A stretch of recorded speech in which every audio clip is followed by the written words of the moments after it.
Bom, primeiramente, para quem não me conhece, meu nome é Felipe. Para quem conhece, é Felipe também. Eu sou designer de produto aqui na Foregon, especificamente designer UX UI Junior. E eu vou falar um pouquinho sobre, afinal de contas, o que é um designer de produto, né? O que a gente faz, o que são, como vivem, o que comem. Vamos ver hoje na apresentação. Então, vamos lá. Eita, peraí, tem umas animações aqui que não acontecem. A gente pensa em tudo aqui, ó. Então, beleza, vamos dar início à apresentação. Bom, para falar sobre design de produto, primeiro a gente tem que falar a respeito de design. Então, assim, o que é design? Alguém tem algum palpite, alguma ideia do que seja design? Então, assim, para falar de design, a gente tem que pensar de onde veio o design. O design ele veio, principalmente falando do design de interação, tá? Que é o que vai ser abordado hoje. Ele vem de uma área dentro das ciências da computação, que é a interface homem-computador. Em algumas disciplinas é chamado de interface homem-máquina. Essa pequena parte dentro do IHC, ela é uma área multidisciplinar, porque a gente vai trabalhar com pontos como sociologia, psicologia, a gente vai tentar entender. Basicamente, a gente trabalha com pessoas e é uma intersecção entre computadores, ou seja, máquinas, o mundo exato, e o mundo humano. A gente trabalha bem nessa intersecção, como traduzir os dois lados da moeda. E o objetivo, assim, resumidamente, porque só isso aqui já daria uma outra apresentação do DevPP, na verdade, uma disciplina inteira sobre isso. Mas, resumidamente, o objetivo dela é produzir sistemas usáveis, seguros e funcionais. Tá? Então, vamos lá, vamos começar. O que seria design? Né? Bom, para a gente poder entender o que um designer de produto faz antes de qualquer coisa, a gente precisa entender, então, o que é o design. Vamos pegar assim, design, entenda-se como o ato de projetar algo, ok? E, nesse caso, o que então um designer faz? Né? Qual que é o objetivo dele? O objetivo dele é projetar para resolver um determinado problema. É esse o nosso grande objetivo na vida. Então, peguem assim, vou trazer mais para o lado do design de interação. Quando você estiver trabalhando com um designer, principalmente um designer de interação, você nunca vai chegar para ele e falar assim: ô designer, eu queria que você visse meu site, que tem um problema, e eu queria que você colocasse um botão pequenininho ali no cantinho da tela. Não, você não vai falar isso para o seu designer. Para o seu designer, você não chega já falando que a solução é aquela, porque assim, o papel do designer é pensar a respeito daquele problema. Então, você não vai chegar falando qual a solução, você vai chegar falando do problema. Fala, o meu problema eu entro no site, as pessoas não estão entendendo, as pessoas não estão conseguindo clicar, não está dando conversão. O seu designer, ele que vai pensar na solução. Ele vai pensar se vai ter botão, o tamanho que o botão vai ter, se vai ter texto, se não vai, a cor que o botão vai ter. O papel dele é achar uma solução para aquele seu problema. É esse o papel que o designer tem. Então, assim, quando você chegar com um problema para o seu designer, ele vai, sei lá, te oferecer 400, 1.000, 3.000, até 8.000, mais de 8.000 soluções. No caso aqui em inglês, até mais de 9.000 soluções que ele pode te oferecer para o mesmo problema. Dessas 9.000, uma parte pode ser das 8.000, enfim, uma parte delas vai ser uma solução de fato para o problema, uma delas pode ser uma solução talvez não implementável, e algumas nem vão ser solução. Só que, assim, o papel do designer é tentar achar uma solução para aquele seu problema e tem que deixar ele pensar. Por isso que nós somos bons questionadores. Esse é o nosso papel. O nosso papel na vida, assim como a filosofia nos ensina, é questionar. Nós questionamos tudo, a nossa existência, quem somos, para onde vamos, qual o sentido da vida, qual o sentido do seu projeto, o sentido do seu problema. Realmente esse é o problema? Realmente é aqui que a gente tem que tentar resolver? Então, assim, quando a gente para pensar em design, a gente tem que pensar também que o designer ele é o cara que ele vai questionar tudo. Esse é o nosso papel. A gente questiona até mesmo se o seu problema é um problema de fato e se aquela solução que, teoricamente, você apontou é, de fato, uma solução para o seu problema. Então, assim, Felipe, deixa eu parar para pensar. O design não é uma coisa que debate só sobre o que é belo? Não. Na verdade, o que é belo realmente é uma das coisas que a gente vai trabalhar muito pouco no design. Porque, assim, embora também a gente trabalhe com a ideia do que é bonito, primeiramente, beleza é uma coisa muito relativa, né? Estética é algo muito relativo. Porque a grande preocupação do designer é, eu preciso resolver esse problema. Então, assim, antes de qualquer coisa, quando a gente fala de designer, a gente não está falando só sobre aparência. A gente está falando, eu preciso, por exemplo, que aquele botão ele seja clicável. Eu preciso que aquele botão tenha uma determinada ação. Eu preciso que ele resolva aquele problema. Eu preciso pensar no layout inteiro, não se ele está bonito, se ele está agradável, se ele está maravilhoso, se você achou bonito, se o outro achou feio. Eu preciso que aquilo tenha uma função, que ele resolva um determinado problema. É para isso que eu projetei. Então, o que acontece? Vamos parar para pensar. Existem, por exemplo, placas de aviso. Imagina, se eu fizesse uma placa de aviso super bonitinha, chamativa para as crianças, falo, olha, gente, tem um algodão doce, um monte de ovelhas aqui, venham para a área de perigo. Tipo, não. A função de uma placa de perigo, por exemplo, é ser feia de propósito, porque a grande funcionalidade dela é manter as pessoas distantes. Então, por isso que, quando a gente for falar sobre design, a gente não está falando sobre ser bonito ou não. A gente está falando principalmente sobre qual a função que ela desempenha. Funcionalidade é a palavra-chave nesse caso. Então, tem uma frase do Steve Jobs aqui, que ele fala a respeito de o design não é só como isso se parece, mas sim como isso funciona. Existe um outro designer de produto também, francês, ele se chama Philippe Starck. E ele também tem uma frase que vai mais ou menos na mesma mão, que ele fala que as coisas precisam ser úteis antes de serem bonitas. Então, isso já está assim, bem na mente de vocês, todo mundo conseguiu captar. Quando a gente fala de design, a gente está falando de coisa bonita. A gente está falando principalmente de funcionalidade. Eu tenho um problema, eu projeto para a solução daquele problema, e essa é a minha função como designer. Se vai ser bonito ou não, isso é a coisa que eu menos vou me preocupar no momento. Eu preciso que, principalmente, aquilo resolva o problema que você me levantou. Então, beleza. Agora que a gente já deu uma... Antes de eu continuar, inclusive, todo mundo conseguiu captar a essência do design? Está em vocês? Gente, interajam comigo, por favor, falem comigo. Então, assim, todo mundo captou? Beleza? Olha quem está aqui, que bonitinho te ver, rapaz. Olha, muito bom te rever, viu? Então, é o seguinte... Passado essa fase da vida, a vida é cheia de fases, vocês sabem, né? Mário Bros ensinava isso para a gente. Então, assim, passado essa fase, a gente pode ir agora para uma outra fase mais específica. Então, o que seria o design de produto? Se a gente já entendeu que o design é o ato de projetar algo, então a gente pode pensar design de produto seria projetar um objeto. Nesse caso, o nosso grande objetivo é projetar um objeto de consumo, bens de consumo, objetos para bens de consumo. Eu não sei se alguém se ligou nesse meme, mas são muitos objetos de consumo dentro de um carro só, inclusive, né? E, beleza. Vamos pegar, por exemplo, uma cadeira. Vamos agora usar assim, uma coisa que ensinaram para a gente quando a gente era criança e que alguns perderam ao longo da vida, mas mantenham a criança dentro de vocês, porque a gente vai usar uma coisa chamada imaginação. Vamos imaginar, nesse momento, todos vocês estão sentados em uma coisa chamada cadeira. Imaginem que não existe cadeira no nosso mundo hoje. Não existe nem a ideia de uma cadeira no nosso mundo. Vamos parar para pensar no papel do designer de produto no mundo sem cadeira. Vou simular. Chega a pessoa e fala assim, fulaninho, seguinte, eu percebi que quando eu estou dando palestra, as pessoas ficam de pé, ou elas sentam nas mesas, ou elas sentam no chão, e assim, a minha palestra tende a durar menos tempo porque as pessoas ficam mais cansadas e querem ir embora. Aí a pessoa fala assim, eu percebi que elas sentam em escadas, elas sentam em puffs, elas sentam no chão, sentam na mesa. E isso, para mim, assim, é um pouco chato, porque bagunça a coisa dos outros, não sei o quê. Você tem uma solução para isso? Aí eu, como designer de produto, peguei o seu problema, vou começar a observar as pessoas que estão no ambiente e vou falar assim, bom, eu percebo que as pessoas sentam na mesa, eu percebo que elas sentam na escada, vou começar a projetar assim, e se eu tivesse uma escada ou alguma coisa que pudesse se mover do lugar? E aí eu começo a pensar, e aí é onde a ideia começa a surgir. Assim, eu começo a projetar um produto que a pessoa, que seria a ideia da escada que se move, e eu começo a ver que ele está ganhando um pouco mais de forma. Vou prototipando isso, vejo as pessoas utilizarem, vou melhorando esse produto, até que chega numa primeira ideia do que seria uma cadeira. E aí, depois de muito tempo, de marketing e tudo mais, eu posso batizar isso de cadeira. Só que, para chegar nesse ponto aqui, disso aqui virar uma cadeira, eu tive que fazer muita observação, tive que fazer muito teste, muita pergunta, muita entrevista, e eu nunca vou chegar no meu usuário e perguntar para ele assim, fulaninho, o que você acha melhor para você?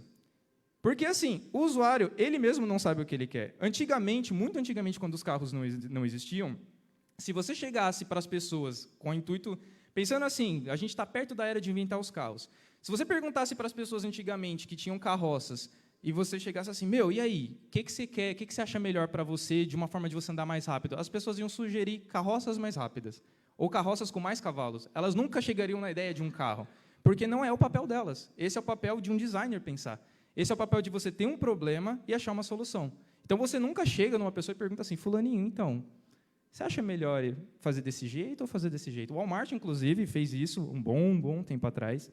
E o que aconteceu é que, lá no Walmart, tinham vários corredores, eles chegaram nos usuários e falavam assim, cara, o que você acha que ficaria melhor aqui na nossa loja? Assim, aí as pessoas sugeriram, né? Falaram, se o corredor fosse maior, se as prateleiras fossem de tal jeito, não sei o quê. O que o Walmart fez? Pegou, anotou tudo e falou assim, beleza, vamos fazer o seguinte, tudo que as pessoas falaram, apliquem.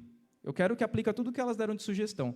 O que aconteceu foi rejeição por parte dos usuários. Mas o Walmart fez exatamente o que os usuários tinham pedido. E aí que está o bingo da coisa. O usuário não sabe o que ele quer. Por isso que a gente vê o problema, a gente tem que pensar numa solução que seja melhor para aquele usuário. Até aí a gente conseguiu trabalhar bem, tranquilo, beleza? Beleza, então vamos falar um pouquinho só sobre a Foregon, que estava nos slides, eu não sei se eu esqueci de tirar. Bom, na Foregon, por exemplo, o que seria o nosso produto na Foregon? Bom, na Foregon, o nosso produto seria o nosso próprio site. A Foregon tem como produto o nosso próprio site, que é aquele que a gente investe, ele faz comparações, é onde a gente realmente trabalha com a interação com o usuário, a gente tenta entender o que esse usuário quer, a gente tenta entender o lado do usuário, a gente oferece os produtos a ele. Então, assim, o nosso produto é o nosso site inteiro, a nossa plataforma, é como a gente interage, e já vou falar sobre toda a experiência que a gente vai ter, não necessariamente por lado da Foregon. Só que, assim, esse aqui é o nosso ambiente, esse é o nosso produto, esse é o nosso trabalho. É só para citar mesmo, porque eu esqueci de tirar do slide. Então, beleza. Já que a gente está falando muito sobre os usuários, a gente precisa falar, então, de uma coisa chamada UX. Todos aqui estão familiarizados com o termo UX? Sim? Sim? Não? Talvez? Todo mundo? Não? Seguinte, quem não está familiarizado, erga a mão. Sejam corajosos. Beleza, ó. Parabéns, ó. Só pela coragem, eu acho que eles mereceriam uma salva de palmas, porque ninguém tinha levantado a mão. Parabéns, gostei da atitude de vocês. Beleza, para quem não está familiarizado com o termo UX, e para quem está também, eu vou falar do mesmo jeito, porque faz parte da minha palestra, UX é um acrônimo, é um acrônimo para User Experience. Esse termo ele foi cunhado pelo Donald Norman, ele trabalhou na Apple, e ele foi o primeiro cara que pensou no conceito de User Experience, de usar esse termo User Experience. Mas sobre o que ele se referia quando ele falava sobre isso? Bom, até um fato curioso, ele se denominava e se apresentava como arquiteto de experiência do usuário. E ele tem um exemplo que eu acho muito legal para a gente poder entender um pouco mais sobre a experiência do usuário. Antes de qualquer coisa, antes de eu continuar, o termo UX e UI são duas coisas bem diferentes, tá bom? UX, eu vou estar falando a respeito sobre uma maior preocupação que eu tenho com o meu usuário. Então, quando o Donald Norman, um dia, um exemplo perfeito que ele tem, é assim, o que seria a experiência do usuário? É você estar lá andando, né, fazendo suas coisas de ser humano na sua vida, assim, você está andando com seu cachorro, com sua namorada, namorado, você está andando assim na rua e você olha um computador. Pensa lá na década de 80, quando o computador estava começando, década de 80, 90. E aí você está andando, você olhou assim e falou, nossa, olha esse computador que bonitão, né? Naquele momento que você só viu o produto, de alguma forma, aquele produto despertou alguma coisa em você. Você já teve uma experiência com aquele produto só de ter batido o olho nele. Você já fica imaginando o que esse produto faz, como que eu uso ele, só de bater o olho. E aí, beleza, você fala assim, vou comprar esse PC. Aí você compra, beleza, pega ele, coloca na sua caixa, leva lá no seu carro. Se você, por exemplo, chegou no seu carro, colocou, viu que estava difícil de colocar dentro do seu carro, já também é uma experiência que você está tendo com aquele produto. Quando você chega na sua casa, você abre aquele computador, você olha para ele e fala assim, caraca, bicho, que bicho de 7 cabeças, ele está olhando para mim, eu não sei nem se eu consigo montar isso aqui. Aquela ideia amedrontadora dos computadores da década de 90, de 80, aquela coisa monstruosa, como que eu vou montar isso aqui? Tem 1 milhão de cabos, um monte de buraco, qual que coloca em qual? Isso também está ligado à experiência com o usuário. E quando você finalmente montou tudo, falou assim, vou sentar na frente disso aqui e vou fazer. O uso que você vai tendo daquilo também é experiência. Então, o Donald Norman, ele falava assim, A experiência do usuário, ela é esse processo inteiro. Desde o momento que você viu o produto, quando você tentou colocar ele no seu carro, quando ele chegou na sua casa, quando você tentou usar ele, montar ele, tudo isso está na experiência do usuário. Então, assim, quando a gente pensa em experiência do usuário, a gente tem que pensar nesse processo inteiro do produto que ele vai ter. Então, em tese não, na verdade, é isso. User experience é uma maior preocupação que eu tenho com o meu usuário. Como que eu melhoro esse processo? Se está muito difícil dele montar o computador, como que eu melhoro isso para ele? Como que eu deixo mais fácil para ele entender? Como que, na hora que ele sentar na frente do computador, ele já vai entender que ele tem que montar isso aqui? Como que ele vai tentar? Então, assim, eu vou me preocupando cada vez mais com o meu usuário para melhorar a experiência que ele tem com o meu produto. É isso. E experiência do usuário está ligado ao uso de algo. Então, se ele está usando o meu produto de alguma forma, é nesse momento que eu tenho que pensar como que eu melhoro isso. E onde que entra o UX no meio da história? Bom, primeiramente, eu vou ter que saber os objetivos do negócio. Então, eu vou pensar assim, bom, existem duas pessoas. Primeiro vamos pensar no objetivo do usuário. Eu falo assim, bom, eu tenho meu pai mora, sei lá, em Londres, mora muito longe de mim. Aí eu penso assim, nossa, seria muito legal se eu pudesse conversar com meu pai. Aí vem uma outra pessoa, olha esse meu problema e fala assim, eu tenho um negócio que permite que duas pessoas se comuniquem à distância, por mensagens. Uma pessoa consegue se comunicar com outra. Então, assim, qual que é o objetivo do meu usuário? Fazer uma comunicação com uma pessoa à distância. Qual que é o objetivo do meu negócio? Estabelecer a conexão entre duas pessoas. Onde acontece a experiência do usuário? No meio dessas duas coisas. É ali que acontece a experiência do usuário, entre os objetivos do meu negócio, os objetivos do meu usuário. Por isso que as duas coisas têm que estar muito bem definidas. Por isso que eu preciso conhecer o meu usuário, por isso que é tão importante eu saber quem é essa pessoa. E por isso é tão importante saber também o que eu faço. Tá, e como que eu faço esse negócio de experiência do usuário?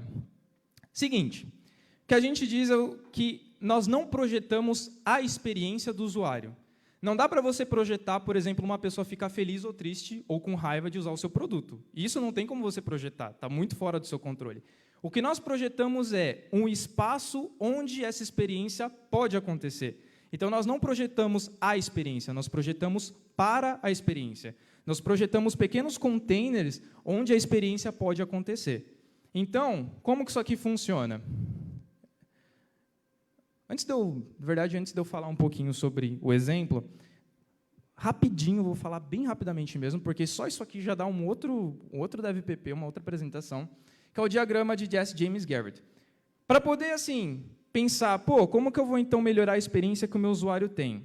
Bom, tem um cara chamado Jesse James Garrett, que ele sugeriu um diagrama, ao qual, da parte mais baixa, eu vou estar trabalhando com a parte mais abstrata, de qualquer produto, mas nesse caso a gente vai estar falando do design de interação, então vamos parar para pensar um pouquinho só na nossa interface, no nosso site, inclusive, saber quais são as necessidades que o meu usuário tem.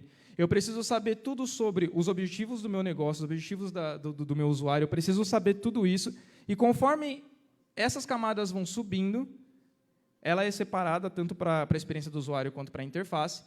Para chegar aqui em cima, eu preciso saber assim, eu realmente resolvi o problema do meu usuário? Eu realmente resolvi o problema do meu negócio? Eu consegui fazer a intersecção entre essas duas coisas? Então, assim, a grosso modo, seria... esse diagrama ele faz essa explicação de forma bem resumida. Então, vamos lá. Um exemplo bem simples que eu poderia dar. Esse é um nosso site, é uma nossa página de produto, aqui na Foregon. E como que funciona a parte de projetar para a experiência do usuário? Funciona da seguinte forma. Seu designer, ele conheceu o seu usuário, conhece as necessidades dele, conhece quem é esse seu usuário, e ele fala assim, bom, pensando no fulaninho de tal, eu vou projetar para que a experiência dele ocorra da seguinte forma. Eu vou colocar uma imagem de produto muito em destaque para que ele consiga enxergar. Isso, assim, eu não estou pensando de uma forma gráfica, eu não estou pensando na interface, eu não estou pensando como que vai ficar bonito ou não, eu só estou pensando assim, precisa ter isso. Eu preciso que tenha uma imagem aqui que seja chamativa para esse cara, eu preciso ter uma avaliação, eu preciso ter o título para ele saber de que produto ele está falando, e eu preciso ter algum botão que chame a atenção dele para a ação dele querer solicitar esse produto. Aqui embaixo eu quero deixar algumas informações a respeito de os usuários que clicaram ou não. E eu preciso, inclusive, que tenha informações aqui embaixo, contidas nessa parte, sobre o produto que ele está consumindo. Eu preciso de informações sobre informações a respeito desse produto e também benefícios que ele possua. Isso eu só estou falando assim, precisa ter isso. Baseado no usuário que eu conversei, baseado na pessoa que eu conheço, precisa que isso aqui aconteça.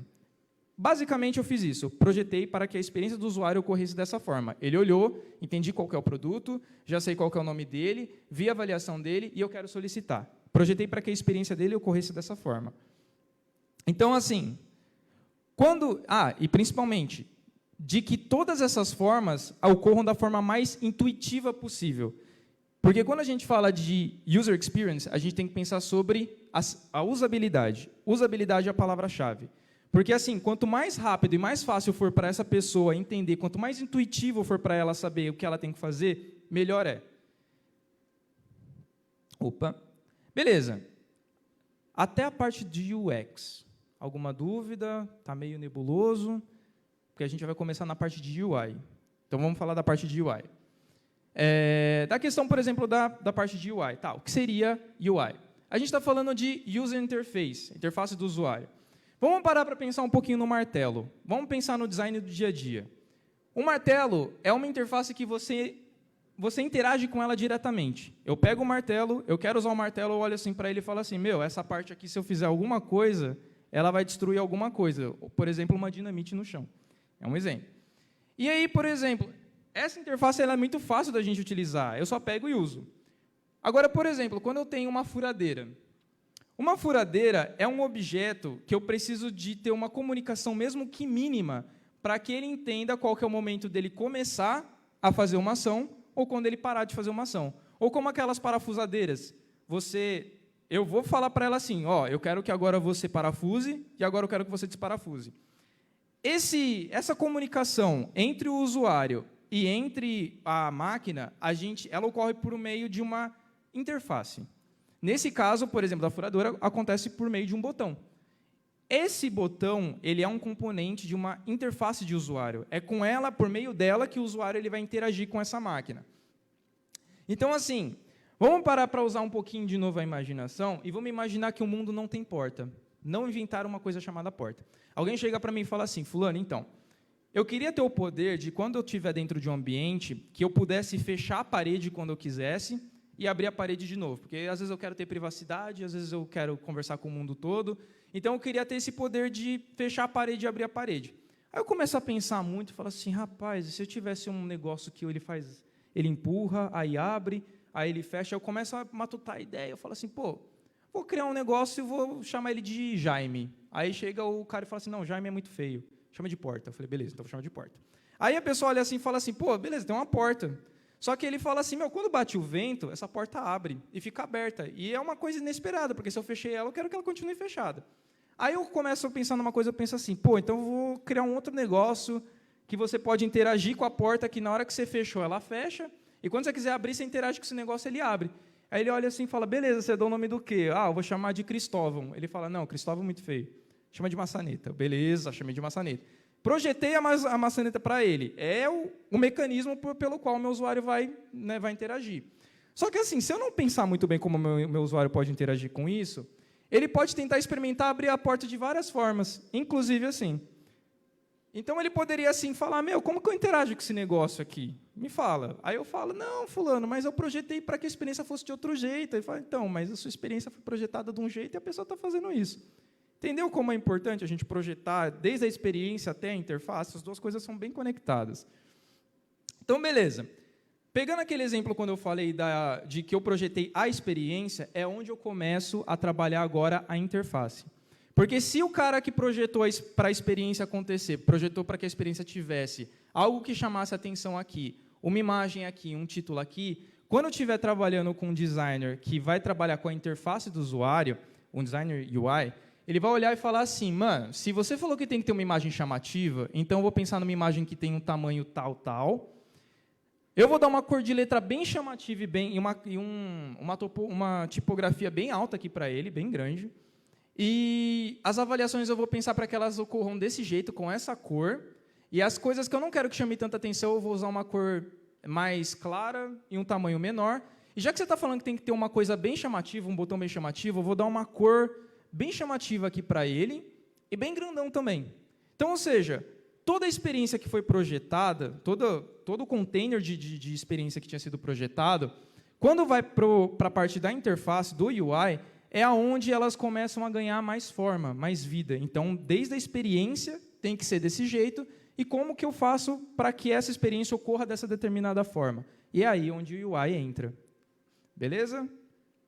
Ok. Até aqui, tudo isso é design de produto. Só que assim, quando a gente está falando de empresas maiores, a gente enfrenta um grande problema quando você tem uma equipe de designers e desenvolvedores, que é a falta de padrões. Eu acho que isso aí é caos para todo mundo, independente de quem seja, back-end, front-end, design. Para a equipe inteira, a falta de padrões é um grande problema. Então, beleza, o que a gente pode presenciar? Um caos. Se cada um da sua empresa decide que o padrão dele é que ele vai usar, aí o outro vem e usa outro padrão, o outro vem e usa outro padrão, isso vira um caos. E o que acontece? Bom, antes disso aqui eu preciso explicar só essa pequenina parte aqui. Na Foregon, as pessoas, quando o front-end tentou explicar o que eles faziam, as pessoas entendiam que eles faziam botões. Foi muito engraçado esse momento, inclusive o Jorge foi um dos autores. Então, assim, vamos pensar no front-end. Quando o designer ele chega, ele projetou para toda a experiência acontecer, aí ele projetou os botões, ele olhou e falou assim, os botões vão ser desse jeito. Se, de repente, o designer ele chega e fala assim, beleza, eu projetei os botões desse jeito, aí chegou lá na frente, lá numa outra interface, ele olhou e falou assim, mano, vamos mudar essa cor? Não estou achando que está bonito, vamos mudar para azul. Todos os verdes que está de verde muda para azul, muda a cor do botão, não achei legal, o espaçamento muda também, deixa 16, uns 24, outros 30. Não precisa seguir padrão, vamos seguir o nosso padrão, que o seu coração mandar. Para alguns casos é o método Go Horse, né? Faz o que o seu coração quiser, deixa aí, seja livre, e cada um vai fazendo de um jeito. E aí, o que acontece é que, assim, para o front-end, ele vai olhar isso aqui e falar assim, você está brincando comigo, velho. Você tinha estabelecido, eu projetei um negócio inteiro para que fosse reutilizável, para que você fizesse, para que toda vez eu pudesse ficar utilizando vários desses componentes que você criou. Aí chega você mudar tudo de cor, não tem padrão, não tem nada. Então, o que acontece? Não tem padrão. Aí, seu front-end ele chora, vai passar lá no RH, pede demissão e fala assim, eu vou embora dessa empresa. Então, um caos isso aqui, não dá para ficar aqui. Então, o que acontece? A gente achou uma solução. Essa solução se chama Design System. Então, tá, beleza, o que é o Design System? O Design System, eu vou pegar pequenos componentes, né, por exemplo, estou projetando um botão. Aí eu vou projetar pequeninas partes desse botão, como desde a cor dele, o tamanho dele, quando que ele vai ser utilizado. Esse aqui é para quando eu quero call to action. Esse aqui é quando eu quero que o cara interaja com uma determinada ação, quando ele está desabilitado. Então, assim, vou pegando pequenos componentes, e aí o que acontece? Conforme esses componentes eles vão acontecendo ao longo do meu projeto, se eles já foram totalmente componentizados e padronizados, e principalmente documentados, quando eu quiser fazer apenas uma alteração, tipo assim, hoje o call to action não vai ser mais verde, vai ser vermelho. O que acontece é, uma vez que eu alterei esse cara, ele vai se reverberar ao longo de todo o meu projeto. Uma única alteração, e o seu front-end ele fica feliz e fala, agora me recontrata, porque agora eu quero vir trabalhar nessa empresa. Não, tá certo, né? Beleza, então assim, resumidamente, o Design System ele seria uma linguagem comum entre os designers e os desenvolvedores por meio de padrões. A gente padronizou isso, então todo mundo agora vai falar a mesma língua. Aí você pensa, pô, que? Que? Beleza, um exemplo mais prático. Aqui na Foregon a gente tem um Design System nosso batizado de Magnetita. Nome bonitão, né? A gente já só não sabe se fala se é a Magnetita ou o Magnetita, mas eu vou chamar de o Magnetita. Então, assim, nós pegamos pequenos... Está dando tempo? Tá, estou quase finalizando já. Bom, então, assim, eu tenho pequenos componentes aqui, então eu vou falar assim, toda vez que o título for H1, vai ser dessa determinada forma, com esse peso e esse tamanho. Toda vez que for H2, não quero tanta ênfase, ele vai ser desse tamanho, com esse peso e esse tamanho aqui. Então, assim, eu vou padronizando nos meus documentos, e o front-end, quando ele for documentar, ele vai documentar tudo isso aqui, do jeitinho que eu deixei aqui padronizado no meu Design System. E uma alteração somente que ele fizer, se eu olhar e falar assim, a partir de hoje o tamanho não é 38, é 39. Ele vai lá, faz uma alteração só no componente dele, e aquilo se reverbera por todo o documento. É uma linguagem que eu criei comum entre o designer e o front-end. E isso aqui, por exemplo, também equivale para as cores. Eu tenho as cores, eu vou ter uma cor que é mais forte, uma que já não é com tanta ênfase, ênfase média, uma que é mais clara. Uma vez que eu quiser deixar essa ênfase mais forte, de 87% para 90%, isso também vai ser alterado uma única vez no meu documento. O front-end vai olhar e falar assim, beleza, então vou aumentar isso aqui para 90% e vai se reverberar por todo o meu documento. Para cores também, a mesma coisa, tenho as minhas cores aqui e as outras cores aqui. Uma vez que eu alterar, se reverbera por todo o documento. E, bom, encerrando agora a palestra, para quem não me conhece novamente, meu nome é Felipe, não sei se eu falei meu nome, mas meu nome é Felipe. Quem quiser entrar em contato comigo tem o meu e-mail, o meu LinkedIn. Muito obrigado, senhoras e senhores, por terem essa paciência de me ouvir esta noite. Foi um prazer aqui estar com vocês e espero que vocês tenham gostado. Muito obrigado.